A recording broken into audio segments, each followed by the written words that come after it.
En este video vamos a continuar con el tema de estadística, página número 5, medidas de posición y tipos de distribución de los datos.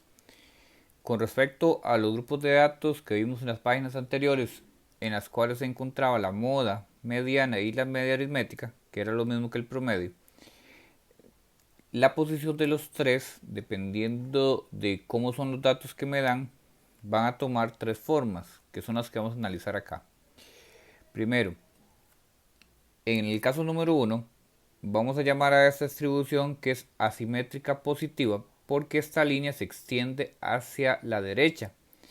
Y recordemos que cuando hablamos de números, hacia la izquierda siempre están negativos a partir del cero y hacia la derecha los positivos. Entonces, tomando la distribución hacia aquel lado se alarga, ese va a ser el nombre. Si se alarga hacia la derecha, como en este caso, la distribución se llama que es positiva. Aquí está escrito en la parte de abajo. ¿Y qué es lo que va a pasar? Que con respecto a estos tres valores que calculamos, la moda, que es el valor que más se repite en una distribución de datos, la mediana, que era el valor que estaba en medio del conjunto de datos, y la media aritmética o promedio, que era esta X con esta línea, ellos van a tener un orden dependiendo si es asimétrica positiva, que es el caso 1, asimétrica negativa, que es el caso 2, cuando los datos se distribuyen o se extienden hacia la izquierda, o si la distribución es simétrica, como en el caso 3, que es igual del lado izquierdo que del lado derecho. Entonces, cuando pasen esos tres casos, va a ser por lo siguiente. Si la distribución es asimétrica positiva, siempre el valor más alto que va a marcar con respecto a la curva de datos que me dan siempre va a ser la moda. El que sigue siempre va a ser la mediana y el que va a ocupar el espacio en la parte más baja de la curva de la distribución de datos es la mediana, la media aritmética o el promedio. La mediana siempre, como el nombre lo dice, va a estar en medio de estos dos datos. Igual aquí, si la distribución es asimétrica negativa, está siempre en la parte más alta de la moda. Entonces, ese es el primero que tengo que ubicar. Después, el que sigue siempre va a ser la mediana y en este caso la media aritmética o promedio es el valor más pequeño. Ven, la mediana siempre está en medio. ¿Qué sucede con respecto a cuando es simétrica? Que los tres valores están ubicados en el mismo punto, o sea que los tres son iguales. Como uno de los ejemplos anteriores, la moda, la mediana y la media aritmética todos daban 20. Entonces quiere decir que es simplemente los tres son iguales cuando es simétrica. Por lo general en los exámenes nos van a referir a las dos primeras. Vamos a ver un ejemplo de un examen para que vean la relación que tiene con esto. En un examen que se hizo en 2006 sale esta pregunta. Dice, si la gráfica de distribución de frecuencias del grupo de datos observa que es asimétrica negativa, entonces, ¿cuál de estas opciones se cumple con certeza? Para saber si es mayor, menor o igual, es simplemente la relación de izquierda a derecha. Por ejemplo, si es asimétrica positiva, la moda es menor que la mediana y la mediana es menor que el promedio, porque es de izquierda a derecha, como cuando ordenamos números. Y si es asimétrica negativa, la media aritmética es menor que la mediana y la mediana es menor que la moda, porque es de izquierda a derecha. Y como dijimos, si la distribución es simétrica, todos los números son iguales. Entonces, ¿qué quedaría en este caso? Primero, determinar la distribución de datos que me dan que es asimétrica negativa. Segundo, hacer un dibujo, simplemente una idea de lo que hay que hacer. Como es asimétrica negativa, se va a extender la curva hacia la izquierda. Después ubicar los tres valores. Recordemos que el valor más alto siempre va a ser la moda. Después el siguiente sería mediana. Y el valor más pequeño sería la media aritmética o promedio. Si sacamos la relación entre ellos tres, este es menor que la mediana es menor que la moda y a la vez el promedio es menor que la moda también, porque la moda es el mayor de todos. Entonces se podría descartar este porque eso es cuando la distribución es simétrica, no puede ser esta ni esta, y solo queda entre estas dos. ¿El promedio es mayor que la mediana? No, el promedio es menor. ¿La moda es mayor que la media aritmética? Sí, entonces la opción correcta es la opción D. Otra pregunta de este mismo tema. En este mismo examen del 2016, en la pregunta 47, venía este. Ya viene el dibujo. Ya viene la distribución de datos, que inclusive es asimétrica positiva porque se extiende hacia la derecha. Aquí en esa B y C es simplemente recordar que el punto más alto es la moda, el que está en medio de los tres, siempre la mediana, y después sigue el promedio o media aritmética. A partir de aquí, si analizamos las opciones, es simplemente identificar cuál de ellas se cumple. A es la media aritmética, no. C es la media aritmética, sí. Entonces, con solo saber ubicarlos, es más que suficiente para contestar las preguntas con respecto a lo que está en la página número 5 y con lo que es con distribución de frecuencias. En la página número 6 vamos a ver lo del rango recorrido. Es simplemente una resta entre el valor máximo de una lista de datos que me den y el valor mínimo. Entonces, cada vez que hablemos de la palabra rango hay que recordarnos que es una resta. Si dice nada más rango, es máximo menos el mínimo. Ya lo vamos a practicar. Rango intercuantílico es buscar quiénes son los cuartiles y nos interesa saber quién es el 3 y el 1 y hacer una resta entre ambos, y ese va a ser el rango intercuantílico. Entonces vamos a resolverlo con unos ejemplos. Con el primero que viene ahí son estos datos. Vamos primero a determinar quiénes son o quién es el máximo y el mínimo. Si buscamos máximo y mínimo, entonces quiere decir que el rango normal es el máximo, que sería 13, menos el mínimo, que es 9, y esto da como resultado 4. Ese sería el rango normal. Pero para encontrar el rango intercuantílico, que vamos a ponerle RI, es buscar el cuartil 3 y restarle el cuartil 1. Entonces, para poder hacer esto, vamos a volvernos a la lista de datos y buscar quiénes son los cuartiles. Primero, el cuartil 2, que es el primero que hay que buscar. Vamos a ver, 1, 2, 3, 4, 5. Serían estos dos los que están en medio, porque el conjunto de datos es par. De estos dos, vamos a buscar el cuartil 2, que sería sumar y dividir estos dos números y va a dar 11,5. Luego, de la otra mitad de datos que me quedan, que si revisamos son 1, 2, 3, 4, 5, 6, en medio quedan estos dos, y ese me va a dar el cuartil 1, que sería 10,5. Sumando y dividiendo entre 2, el 10 y el 11. Y de la otra mitad de los datos hacemos lo mismo. Buscamos quiénes están en medio, que serían estos dos 12, se suma y se divide entre 2 y vuelve a dar 12. Entonces ahora sí, si tengo que calcular quién es el cuartil, el rango intercuartílico, ya sabemos que el cuartil 3 es 12, menos el cuartil 1, que es 10,5. Si resolvemos esta resta, queda 1,5. Ese sería el rango intercuantílico. Entonces el rango normal es solamente buscar el número más grande de la lista y restarle el más pequeño. Y si es rango intercuantílico, es buscar quién es el cuartil 3 y el cuartil 1 y restarlos. Y se buscan como lo habíamos visto anteriormente. Entonces, esto es si me hablan de rango o recorrido y rango intercuantílico. Vamos a pasar después a la página número 7, en la cual es interpretar los datos con respecto a un diagrama que me van a dar, que se llama diagrama de cajas.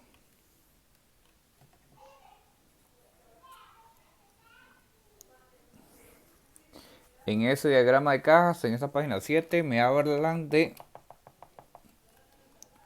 la edad en meses que comienzan a caminar niños de dos consultorios, uno que está en Alajuela y otro que está en Heredia. Esos datos que están ahí están agrupados en esta gráfica.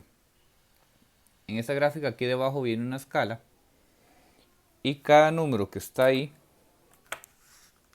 tiene que ver con los datos que está arriba y la interpretación es la siguiente.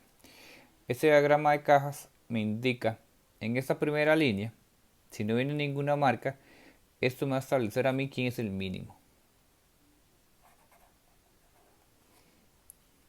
Y la última línea al final hacia la derecha me va a establecer a mí quién es el valor máximo. Después de ahí, la primera línea de la caja propiamente es el cuartil 1. La siguiente línea en la caja el cuartil 2 y la última el cuartil 3. Igual pasa abajo con respecto a la columna B que se refiere a Heredia. Y la columna A era de Alajuela. Aquí hacemos lo mismo. Pero vean que antes de esta línea viene una marca, esta X. Entonces esta X es la que me va a representar quién es el mínimo. Y esta primera línea de la caja es el cuartil 1. Y esta es el cuartil 2. Y como no hay otra línea más, eso implica que el cuartil 2 va a ser igual al cuartil 3. Y además, el máximo estaría aquí. Ese sería. Entonces, ahora, ¿qué más tenemos que interpretar aquí? Que cuando hablemos de cuartiles es lo mismo de porcentajes. El cuartil 1 era lo mismo que me estuvieran hablando de dónde estaba el 25% de los datos. Cuartil 2 era la mitad, 50%, y el cuartil 3 representa el 75% de los datos. Entonces, ¿por qué me pueden hablar de lo siguiente? Con solo darme en esta gráfica me pueden preguntar con respecto a Alajuela cuál es el mínimo, cuándo sería el niño que comenzó a caminar antes. Si revisamos, el mínimo estaría aquí y si bajamos es 9. Con respecto a Heredia, ¿quién sería el mínimo? Buscamos esta marca y es 8 meses. ¿Cuál fue el que tardó más en caminar? ¿A los cuántos meses? Buscamos el máximo de los dos, sería aquí, que es 14. El máximo con respecto a Alajuela, bajamos acá, llega al 13. ¿Ven? Entonces todas las líneas, yo lo que hago es buscar hasta aquí abajo donde está la escala para saber cuál es. ¿Quién sería el cuartil 1? Con respecto a Alajuela, bajamos aquí, que sería el mismo que el que tiene Heredia, y llegaríamos a la mitad entre 10 y 11, que es 10,5. Si revisan, los datos que nos van a dar acá, los resultados, son los mismos que calculamos en la página anterior. Aquí está la distribución de los datos en un diagrama de cajas. Es interpretar nada más la información que me dan.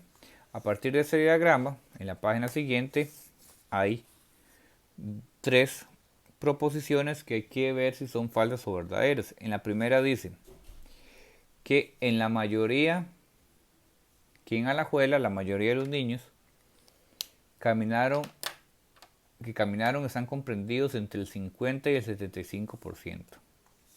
Vamos a ver, no, porque en Alajuela la mayoría que caminaron está comprendido entre el 25 más bien y el 50. La mayoría está aquí porque esta parte es más grande. Luego, dice que en Heredia el cuartil 3 equivale a 12 meses. Vamos a ver, en Heredia el cuartil 3 equivale a 12 meses, sí, porque es igual que el cuartil 2. Y la afirmación 3 dice que tomando en cuenta los dos lugares, el niño que más tardó en caminar lo hizo a los 14 meses, efectivamente, porque vimos que eso fue en Heredia. Aquí está, máximo 14. Entonces, la interpretación es muy sencilla y por lo general, todas estas marcas de quiénes son los cuartiles hasta ya las dan. Aquí yo se las agregué, pero para efectos de examen, por lo general ya esas marcas ya vienen dadas. Esto es la página 7, página 8. Ya vimos que en la parte de arriba tiene que ver con la página anterior. Ahora, en lo que sigue es lo de desviación estándar y varianza. La descripción que viene aquí es con respecto a la calculadora que son de tapa gris. Entonces, lo que se hace es poner el modo de estadística en la calculadora, que es modo de 3.1. Se anotan todos los valores en la primera columna. La segunda, si no sale, no importa porque nos interesa nada más la 1. Y luego de eso, primer Shift 154. Y para la calculadora que es Plus, que es la de las teclas blancas, se oprime AC se borra y después es Shift 143. ¿Qué es lo que vamos a hacer? Escribir los datos en la calculadora y encontrar lo que es desviación estándar y varianza. Lo que la calculadora me va a dar primero a mí siempre es la desviación estándar.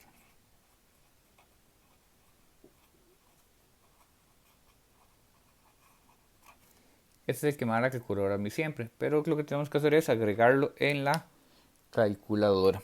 Entonces buscamos, yo tengo esta otra que es blanca, entonces buscamos la parte de estadística en el menú. Aquí está, le damos igual y le damos 1. Anotamos todos los datos que están ahí para hacia abajo, igual sería en cualquier calculadora. Es 9, le damos igual, el 10 está 2 veces, el 11 está 3, el 12 está 4 veces y el 13 2 veces. Borramos, tocamos opciones y le damos calcular variable, o sea el 2. Y después lo que ocupamos la desviación estándar, la buscamos. Aquí estaba lo del promedio que ya lo habíamos trabajado. Bajamos aquí y lo de desviación estándar es este primer número cuando bajamos, que en este caso nos da 1,23. Lo anotamos por acá. Esa es la desviación estándar. Y la otra, que es la varianza,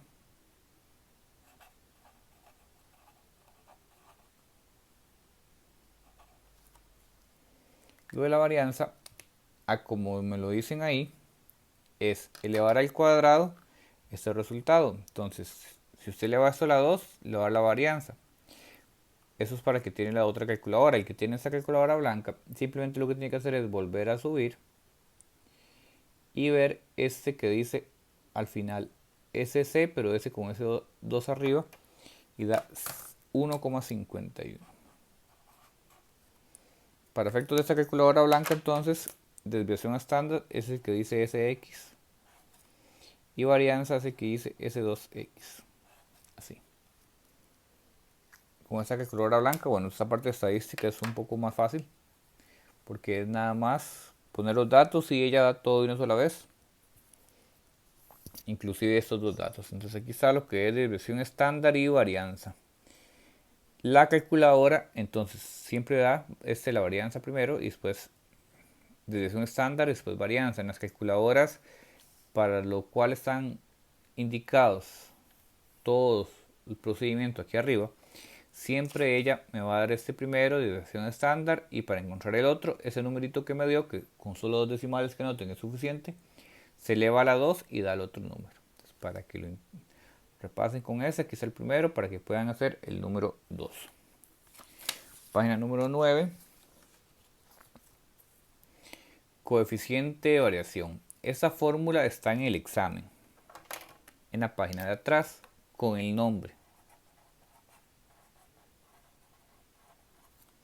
No hace falta aprendérsela y viene así, con los nombres como están aquí, que es lo único que yo necesito.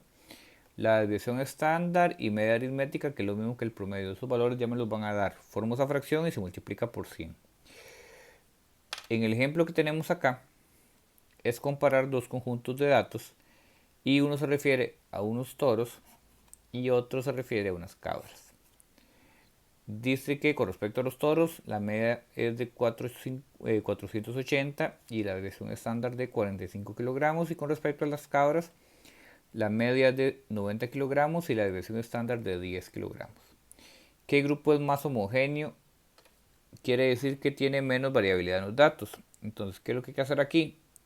Para que sea más homogéneo, lo que me están preguntando es en cuál de ellos dos, aplicando esta fórmula, con los datos que me dan, el resultado es más pequeño.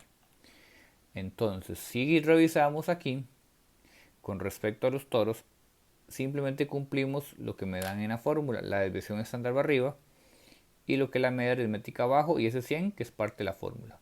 Pongo en la calculadora todo junto, me da este número. Y con respecto al otro conjunto hacemos lo mismo, ponemos 10 sobre 90, que es cumpliendo lo mismo, desviación estándar sobre media aritmética por 100 y me da 11,11. ¿Cuál es más homogéneo? El número que dé más pequeño, que en este caso es el de los toros. Entonces, cuando dice menos variación o variabilidad es que dé más pequeño. Si dice mayor variabilidad es cuando da más grande el resultado. En este caso decía menos, por lo tanto el grupo más homogéneo sería el de los toros, ¿verdad? En el caso 2, en el ejemplo, vienen dos conjuntos de datos correspondientes a dos exámenes. Entonces hay que sacar los datos para el primer examen y para el segundo examen. Me están preguntando que en cuál de las pruebas las notas tienen mayor variabilidad. O sea, que necesito ver en cuál de los dos resultados el aplicar la fórmula da mayor con respecto a las dos pruebas. Entonces en la prueba 1 dice para el primer examen la media es de 60 y la desviación estándar es de 15. Entonces queda 15 sobre 60 por 100. Lo ponemos en la calculadora, lo resuelven. Y para el segundo examen dice que la media es de 40 y la desviación estándar es de 5. Entonces quedaría 5 sobre 40 por 100. ¿Por qué lo puse así? Porque aquí está en la fórmula. ¿Quién es la desviación estándar va arriba y la media aritmética va abajo? Se multiplica por 100. Ponen esto en la calculadora, anotan el resultado aquí debajo, ponen esto en la calculadora, anotan el resultado. Y como dice mayor variabilidad, el que dé más grande, ese sería. Entonces hay que ver cuál de las dos pruebas da mayor y esa sería la que tiene mayor variabilidad. Eso es coeficiente de variación, inclusive se usa la palabra exacta en el examen. Y como la fórmula ni siquiera hay que aprendérsela hasta atrás, este tema es muy sencillo. Entonces, llegamos aquí hasta la página 9. En el próximo video terminamos de ver lo que nos falta de esta parte de estadística. Lo dejamos hasta acá y nos vemos en el otro video.